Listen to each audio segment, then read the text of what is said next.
up guys, how you doing? So this is our second video of Final Cut Pro basic tutorials, and in this video we have covered how you can create libraries and why it is important to create libraries and how you can look for the information for the ones that you have created. So there are three things basically: libraries, events and project, but here we are going to talk about libraries in depth.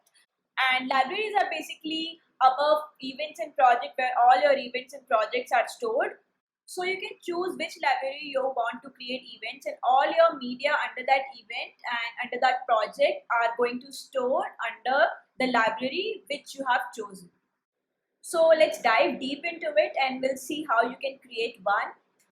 So if I come here and see, there is a default library, and you can see this icon. This is the icon for library, which comes when you open Final Cut Pro software, and you can just close all the events, and you can also close the library if you want.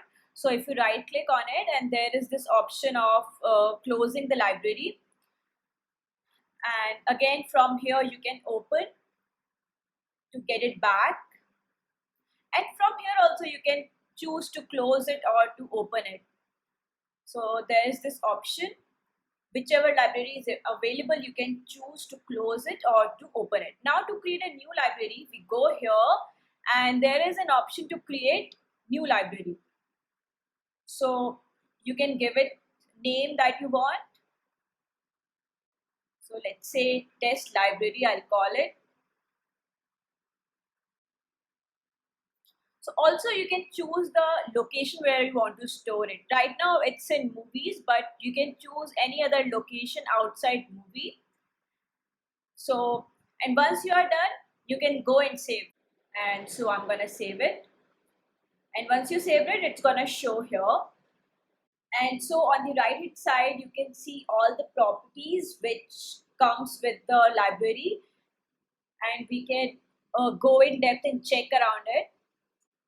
So first option is the type, and here I have chosen standard, but you can choose the other one also. Like if you have taken different camera shots, then we can do that, but I'm gonna go with standard. And the next thing is, you can see when you import your media where it's gonna store. So it's the current library that we are viewing, and other things also which comes with the media where it's gonna store. And you can also change the location of it, but I would suggest that you should go with the default one, and if you're not very sure about anything. And so the down below they have given the division of all the media that we have viewed, basically where it's gonna store like motion templates and all. And here you can see the size of your library, and it's very small right now because nothing we have stored here.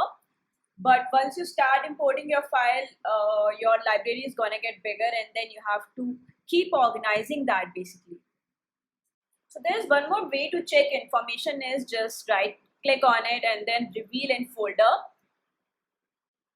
So here you can see your library, and if I expand this, you can see where it's stored. Like we have in the starting we have decided its location, and here you can check its size that it's given, and you can also just right click on it and you can just view all the media content.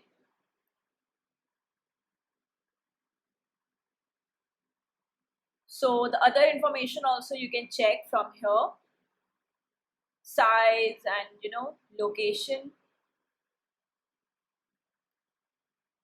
So this is another way to view information basically.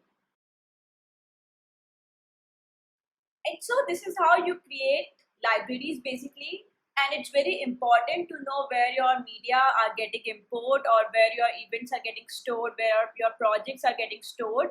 And you can check your libraries here directly and import your project, and whichever library you're going to choose, your media are going to take that location, and the library size is gonna add up. And when you start working on larger projects, it's very important to organize your library time to time. So knowing what location it's stored and what size it's taking, it's very important. And this was all about it, guys. And in the next video, we have covered events and project, how you make new events, how you make new projects.